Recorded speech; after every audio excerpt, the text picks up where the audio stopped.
Bismillah. On nous avait enfermés dans une geôle commune, une pièce étroite et longue au plafond bas. Pas un meuble, à l'exception des couchettes rangées le long d'un mur. Le lieu avait été un dortoir de Dog. Désaffecté depuis longtemps, il était froid et humide. Ce mur aveugle commençait à se couvrir d'une gale de moisissure. Je compris pourquoi, en entendant la ventilation bégayer, s'arrêter, repartir contre toute attente avec de lents hoquets asthmatiques. Jamais je ne m'étais senti aussi désœuvré. Étrange de n'avoir rien à faire. Rien qui puisse occuper les doigts ou les yeux. On est obligé de penser, façon de se retenir au bord du vide, de résister à son attraction morbide. Oh, j'aurais pu parler à mes compagnons. Je dressai l'oreille quand ils évoquèrent la vieille matrice terrienne. Hier encore, elle appartenait au mythe. Les deux Isagar lui avaient rendu sa réalité. S'il fallait en croire Saint-Chat, une partie infime d'un individu, écailles, cils et même ranures d'angle, pourquoi pas? Suffisait à cultiver un double exact de cet individu, telle une plante dans son liquide nourricier. N'était-ce pas extravagant? Et pourtant il y avait une Isagar de trop, à moins d'imaginer une jumelle cachée dès sa naissance, hypothèse tout aussi extravagante. Raksasa avait bien fabriqué un simulacre, au mépris de la loi édictée par ses ancêtres. Tu t'interdiras de copier la vie. J'eus une pensée sacrilège. Que m'importait la deuxième Isagar, si la première acceptait de partager ma vie? Je reconnaissais volontiers qu'une multiplication de doubles entraînerait l'anarchie, mais un seul. Je frissonnais. Si mon Isagar l'emportait, que deviendrait sa rivale? Je refusais d'imaginer l'autre éventualité, mais je commençais d'appointer la pièce, sourd aux protestations de ceux que ce va-et-vient agaçait. Agacé moi-même par leur bruyant babil qui n'empêchait de déchiffrer les bruits extérieurs. Une panne temporaire de la ventilation me permit de saisir quelques échos de la cérémonie d'investiture, trop flou cependant pour identifier le vainqueur. Le doc qui nous apporta notre brouette Vespirella refusa de répondre à mes questions. Quelle cruauté! Savoir et laisser l'autre dans l'ignorance. Je me laissai happer par un tourbillon morose, d'où je sortis persuadé du triomphe de Raksasa. Le hiérarque, désormais, c'était lui. L'autre Isagar n'avait été créé que pour son sacrifice. Les deux disparaissant, l'ordre était rétabli et l'oncle sauveur, acclamé par la foule, s'appropriait l'héritage. Je n'avais jamais imaginé ma mort. Elle m'apparut soudain si proche qu'en tendant le bras, j'aurais pu la saisir. Je me recroquevillai, serrai mes yeux, enchaînai mes 7 souffles. Encore, encore, le sommeil me délivra. Debout, sous le dôme de justice, nous attendions l'arrivée de la cour. Derrière nous, l'hémicycle bandé bourdonnait. C'était le matin de l'invocation, point culminant des fêtes du Kraken, et je compris que notre procès en serait une attraction majeure, au même titre que l'apparition du géant d'Arianrhod. Jamais encore la cour de Taranis n'avait eu à statuer sur le sort de 15 océanites. Tous, nos arbitres et nos imagineurs, étaient présents. Les conseils de Sargasses étaient décapités. Enfin, les dogues nous obligèrent à nous agenouiller. Annoncés par des coups de gang impérieux, la cour entra en scène. Les juges techno s'installèrent sur les gradins qui surplombaient l'arène, puis, salués par le son clair d'une trompette, le hiérarque pénétra sous le dôme à son tour. C'était une Isagar. Les tempes bourdonnantes, je plissai les yeux, mais ce réflexe ne me permit pas mieux de discerner quelle jumelle s'installait sur le fauteuil de cérémonie. La frustration m'exaspérait. Je me serais juré capable d'identifier le simulacre en toutes circonstances. Laquelle est-ce? Chuchotai-je à l'intention de Baal qui se trouvait à ma droite. Mystère, marmonna la vieille océanite. Un écran de leur imaginaire la protège. Je scrutais le lointain visage, tandis que s'échangeaient questions et réponses, préliminaires et réquisitoires. Jamais il ne s'est départi de son air dur. Mais selon l'analyse techno, nous avions prémédité la destruction de Taranis. Un crime inouï, extravagant. La hiérarque ne pourrait rendre qu'une sentence répressive. Alors peut-être Isagar, mon Isagar, se forçait-elle à paraître sévère. Sommé de s'expliquer, Saint-Chat Kushulain Shanshi se leva. Le vieil océanite se tenait très droit, magnifique dans sa toge entretissée de gemmes marines. Il y a 5 siècles, commença-t-il, quand nos ancêtres ont colonisé cette planète, nous étions tous égaux. Ceux qui avaient accepté de se transformer, les océanides, exploraient les richesses de la mer, extrayaient la matière première des nodules métalliques, recensaient et analysaient le potentiel alimentaire recelé par les eaux.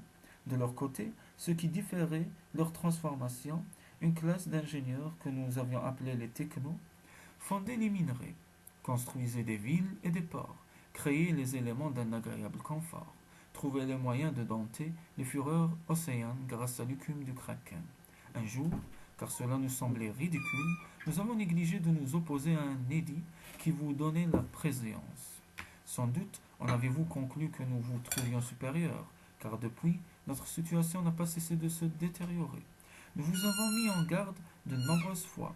Vous n'avez tenu aucun compte de nos critiques. De plus en plus, vous nous avez considérés comme une race inférieure. Nous avons cessé d'être représentés à Taranis. Vous avez disparu de nos cités. Ces derniers temps, vous avez construit des robots afin de piller les nodules que nous avions refusé d'exploiter. Nous vous avons montré les dangers de ces forages. Vous avez refusé de nous écouter, refusé d'entendre la voix des Waganaga, refusé l'idée même que vous mettiez en péril l'écologie d'Arianrhod. Voilà pourquoi nous avons décidé d'agir. Nous voulions vous sauver, malgré vous, et nous avions l'espoir, ainsi, de revenir à l'état d'équilibre antérieur. Faire sauter Taranis, voilà une façon curieuse de nous sauver, s'exclama un arbitre techno. Nos explosifs n'étaient guère puissants. Vous le savez bien puisque vous les avez étudiés. Sans socle disloqué, la capitale aurait coulé très doucement. Nous avions prévu son évacuation. Il n'y aurait pas eu de perte en vie humaine. L'esprit confus, je dévisageais toujours Isagar, en quête d'un signe, mais le visage de la jeune fille me demeurait fermé. Après que les imagineurs techno nous eurent sondés, reconnaissant que nous étions sincères et déchaînant un tollé dans l'hémicycle, leur hiérarque leva un bras. Un gang sonna, le silence revint. Difficile, traversé de soupirs et de tout. Il faut faire un exemple, trancha la voix glacée d'Isagar, qu'on les jette en pâture au kraken. Un cri d'effroi unanime retentit dans la salle. Votre Excellence, intervint l'un des juges, cette sentence n'est-elle pas excessive?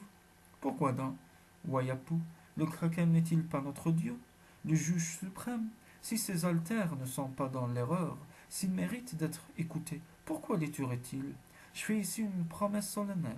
Les Océanites siégeront à mes côtés, au conseil de Taranis, quand le kraken nous les rendra vivants. J'avais baissé la tête pour cacher ma jubilation. Sous couvert d'un châtiment terrible, Isagar avait conçu un moyen infaillible de nous imposer Ossien. Avoir percé le secret de son identité soulageait si bien ma tension que je fondis en larmes. Jaël, Oversi, Jouboussan, tes dents claquent, constata Baal d'un ton assis. À te voir, on ne croirait pas que tu as déjà vécu ce moment historique, persifla Fergus. Maîtrise-toi, petit, enchérit Alf. Ta peur nous mine le courage. Avait-il décidé de m'aider à perdre le peu qui me restait de mes moyens, ou me provoquait-il pour m'empêcher de céder à la panique? Seul, Sancha demeurait impavide. Il m'adressa un clin d'œil qui me réconforta. Quand l'invocation avait-elle commencé? L'émetteur était proche et j'avais l'impression que mon corps servait de caisse de résonance aux infrasons depuis si longtemps qu'il ne tarderait pas à se disloquer. Je ne doutais pas, hélas, que le géant d'Arianrhod répondrait au train d'ondes de l'appel. Il ne pouvait en avoir oublié la signification délectable, des tonnes et des tonnes de vrille, sa nourriture préférée, déversée directement dans sa gueule, une offrande profitable puisque le kraken l'a métabolisée en cette écume fraîche dont la plasticité autorisait tous les modelages. Plus tard, durcis et inaltérables, les objets en écume se prêteraient à de multiples usages. Cette fois-ci, le kraken commencerait son festin par un ordre inhabituel. Les technos venaient d'installer le goulotte, ce tuyau souple où transitait la friandise. Nous serions les premiers à l'emprunter. On nous avait enjoint d'attendre l'instant fatidique dans le canal étroit qui reliait les bassins de culture du Vry à l'orifice où l'on fixait le tube nourricier au milieu du rempart. Et l'attente, cette éternité, me donnait le loisir de ressasser ma précédente traversée du kraken et de buter inlassablement sur la même question. Avais-je bénéficié en même temps qu'Isagar d'une erreur d'aiguillage ou le miracle allait-il se reproduire? Enfin, assourdi par l'épaisseur du mur, la clameur des technos nous parvint. Le kraken approchait. Je tentais de contrôler mon angoisse en enchaînant les 7 souffles, mais je n'arrivais pas à me concentrer sur ma respiration. Une pensée me torturait en particulier. Isagar avait-elle pris le risque de me perdre, ou était-elle persuadée que je sortirais victorieux de l'épreuve? Plus précisément, la hiérarque tenait-elle à moi, ou mon sacrifice lui était-il indifférent? Des frottements à l'extérieur nous apprirent l'imminence de notre supplice. Le géant était arrivé. Il s'abouchait à la goulotte. Voilà les dogues nous enjoignaient d'avance. Je me précipitai, désireux de prouver mon courage et surtout d'en finir. Au terme de ma folle glissade, le long du conduit, j'atterris directement dans la gueule du monstre, franchis une nouvelle fois la herse des fanons, dévalai l'obscur et le tiède, plus bas, toujours plus bas, jusqu'à la caverne fétide des pseudopodes où je me hâtais d'avancer, me souvenant de l'arrivée brutale d'Isaacar. Fergus me suivait de près. Je l'écartai juste à temps pour lui éviter les chocs successifs de Baal et de l'imaginaire de Mayaga. Ensuite, les Oceanides les plus proches du débouché me relayèrent, et bientôt nous étions 15 à résister aux contractions qui nous poussaient vers les doigts, avides de l'énorme centre de cris.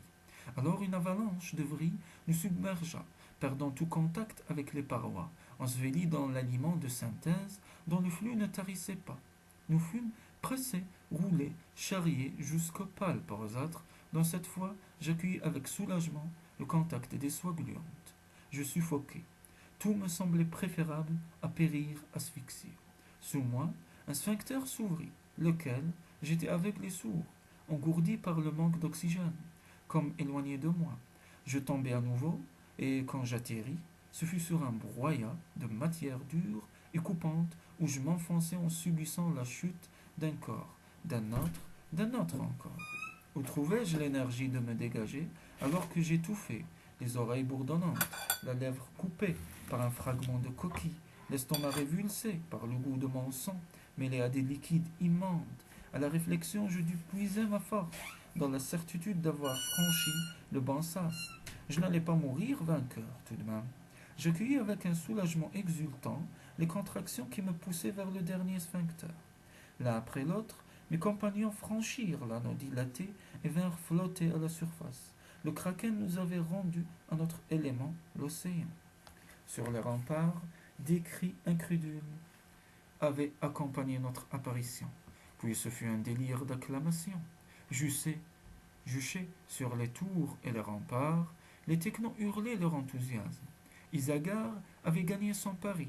Désormais, des Océanites siégeraient au conseil de Taranis. Du grand art, tes crises de nerfs après ma sentence, riait Isagar. Les miens te croyaient vraiment terrifié. Sais-tu que nos juges ont plaidé ta cause? Tu ne pouvais pas être si jeune et pleinement coupable, assurait-il. Ma décision n'aurait dû concerner que les chefs de vos conseils. Nous n'avons pas de chef. Il faut la loi quand même, se moqua la jeune fille. En tout cas, j'ai dû accuser mon pauvre Wayapou de manquer de foi envers le kraken pour qu'il se taise enfin. Il craignait de partager notre supplice. Peut-être. Il a proposé en tout cas que Raksasa te remplace. Tu te rends compte? Je n'allais pas donner à ce traître l'occasion de sa rédemption. Tu as réussi à le confondre. Très facilement. Je suis encore stupéfaite. Il avait disposé le conseil en lui cachant votre complot. Wayapou a deviné qu'il voulait s'en servir comme d'une arme contre moi. C'est lui qui a exigé la confrontation que Rak cherchait à empêcher. Sais-tu ce qui s'est passé quand mon père m'a identifié? J'ai haussé les épaules, curieux et inquiet à la fois. Le double mon autre moi, elle a sorti une fiole de sa tunique, l'a bu d'un trait et s'est écroulée morte. Horrible. Un commandement post-hypnotique de mon oncle, d'après nos imaginaires. Le criminel, qu'en as-tu fait? Il attend sous bonne garde. On le jugera solennellement, en votre présence. Ces aveux permettront aux miens de comprendre à quel point ils ont été manipulés. Cela facilitera votre intégration. Isagar me saisit la main. J'adore qu'elle prenne ainsi l'initiative de me toucher. Viens, me dit-elle en souriant. J'ai promis à Matt Kallenberg Izani de lui présenter le sauveur de sa fille. Nous traversons un couloir et pénétrons dans une chambre sombre. Des parfums brûlent dans des cassolettes sans masquer tout à fait l'odeur âcre de la maladie. Nous approchons d'une couche où gît un vieillard amaigri sur de riches tissus. Isagar le touche, interrompant des inspirations rauques, et la momie s'éveille, ressuscite à la vie de sa fille. Père, voici Jaël Oversi Jubusan, l'océanide dont je t'ai parlé. Approche, mon garçon. Mes yeux me trahissent, et je veux voir de près celui qui m'a supplanté dans le cœur de ma fille. Qu'as-tu besoin de lui raconter ça, grande Isagar? Il rit, m'évalue du regard, hoche la tête d'un air approbateur. Mes atomes seront bientôt la proie d'une recycleur. Alors je vais t'apprendre un secret, jeune Alter. Comment reconnaître ma zague d'un simulacre? Il attrape mon bras, sa poigne n'a pas perdu son énergie. Il me force à me pencher près des lèvres bleuies qui chuchotent la solution de l'énigme, tandis qu'Isagar devient écarlate. Voilà, tu connais le signe maintenant. À toi de le trouver, si elle t'y autorise. Je crois qu'elle y consentira. Il est temps que le sang de nos deux races se marie à nouveau. J'ai commis trop d'erreurs. J'espère que vous les réparerez tous les deux. Isagar saisit la main tavelée, la porte à sa joue, en baise la paume. Mad Kahlambar Izani ferme les yeux. Son visage se creuse, son souffle râpe et peine, et pourtant un sourire content adoucit ses lèvres. Je regarde la hiérarque, je ne sais si elle voudra de moi, mais je me sens prêt à lui avouer ma vie, mes forces, mon énergie. Nous sortons de la chambre, dans le couloir, Isagar s'adosse au mur, elle tremble, ses pupilles semblent vides, agrandie par l'angoisse, je la prends dans mes bras.